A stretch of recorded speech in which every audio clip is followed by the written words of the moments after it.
to see how we can push off this initiative. Then she got very excited and got us in touch with the Migrant Workers Centre. Lu Fern set an ambitious target of making 300,000 masks for all migrant workers in Singapore. CYC promoted their campaign on social media to engage individual volunteers. Soon after the launch, organizations like the Centre for Domestic Employees lent a hand to CYC's campaign. CYC's initiative became part of Mask Force, a community-led campaign mobilizing donors, NGOs and the private sector to produce and distribute masks to migrant workers and domestic helpers. This crisis felt like we were fighting a war, and I was very encouraged to see how our staff all working together, pulling up their socks and just going all out to make sure that things are done. I feel very proud of the whole team, and it was very encouraging to also hear from volunteers about how excited they are about working on this project. Okada Ecotech was also part of the war against the coronavirus. We're here today to give away our product to this charity event.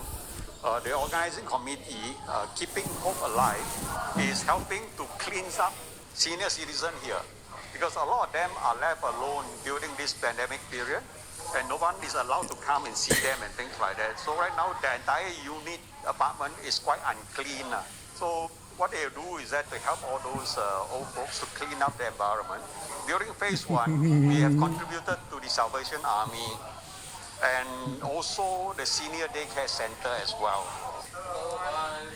Right now we are in the phase 2, and this is a critical time actually, because there is a concern that the second wave of pandemic is happening everywhere in other countries as well. So in order to ensure that there is no outbreak during this phase 2, we need to make sure the environment is sanitized, the diseases are not spread from one community to another community.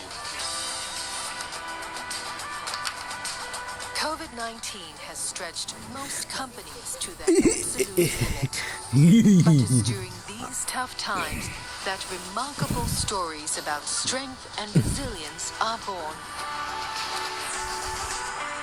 We are finding ways to increase connectivity with the hotel while reducing contact, things like that. And because the hotels recognize that we have helped them during this period, they are willing to work through these issues with us, to take a chance on us and actually do these things with us. It's always adapting to the new challenges and things like that. You always has to be calmer, you know. Instead of reacting to a situation, you need to find a solution to a situation. Always tackling the problem, not selling, not making money, selling, make money. No, that's not an issue. It's not just about making money, it's also about caring for people. We are thankful that we can finally open our shops for business. Our customers have also contacted our sales consultant and said that they need to come back to see us because they have put on weight during this circuit breaker time and they need new wardrobes. I'm definitely very thankful that our customers still remember us. Now that we're in phase 2, certainly, more companies are opening up and more companies will need to sort the safety distancing stickers. I am still optimistic.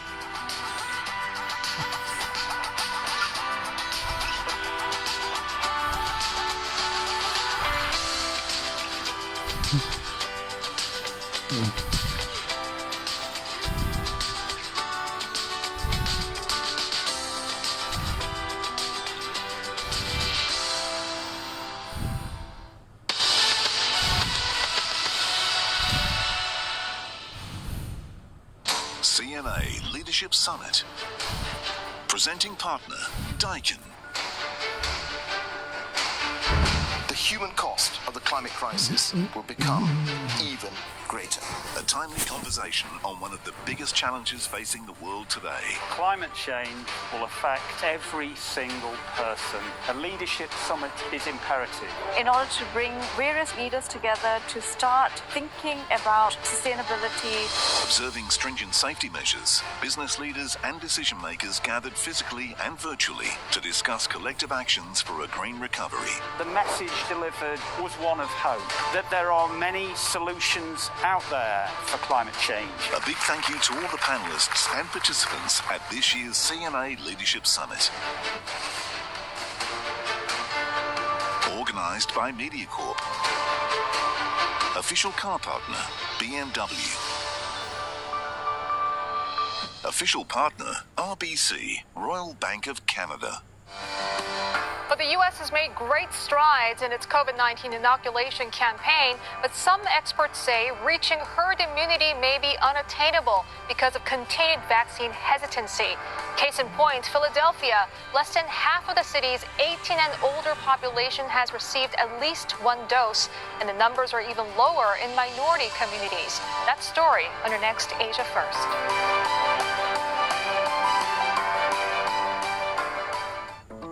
Innovate. That's what Japanese are known for. Taboo anymore, and we have the resilience and resources to face the future. Michio Ishida, CNA, Tokyo.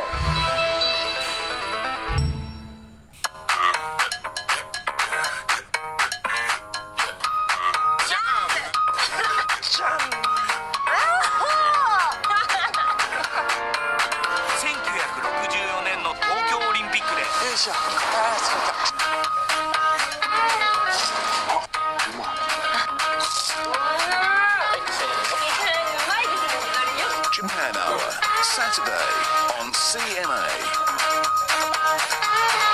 Japan Hour is brought to you by Sumitomo Corporation and SMBC.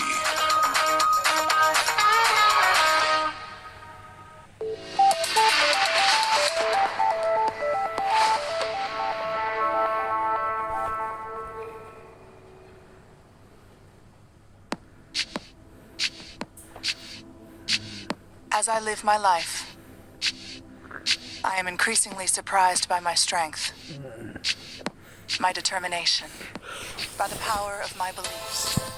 I find reward in the honesty of my endeavors, proud of what I have achieved, and convinced there is much more I can do.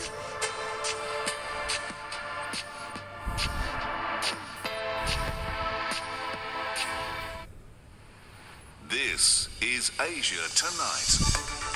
Good evening, I'm Dawn Tan. Tonight's top stories. The Singapore-Hong Kong travel bubble put on hold yet again due to COVID-19. Singapore is battling a rise in local infections. Taiwan swings into action as daily coronavirus cases soar to another record. Borders and schools will be closed as the island scrambles for vaccines. New COVID-19 cases in India dip below 300,000 for the first time in nearly a month.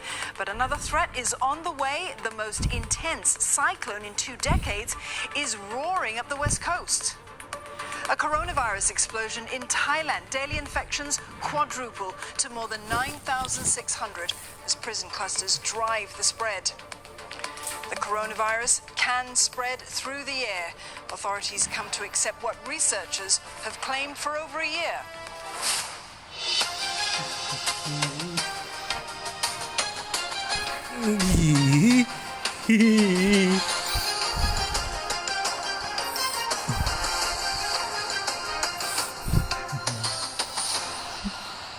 I'm Steve Lai. Also tonight, cheers and caution at the same time as tough COVID-19 restrictions are further eased across most of Britain.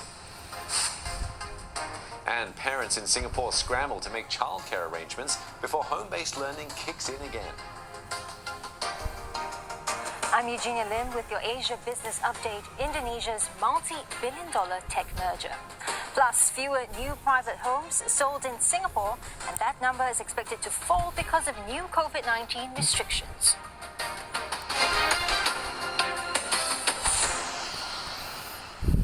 The The Singapore-Hong Kong air travel bubble has been pushed back yet again because of COVID-19. Quarantine-free travel had been due to start next Wednesday, but that's now on hold as Singapore battles a spike in community infections.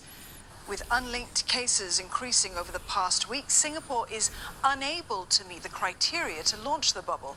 Singapore's Transport Ministry says that both cities have agreed that it should be deferred to protect the health of travellers and the public.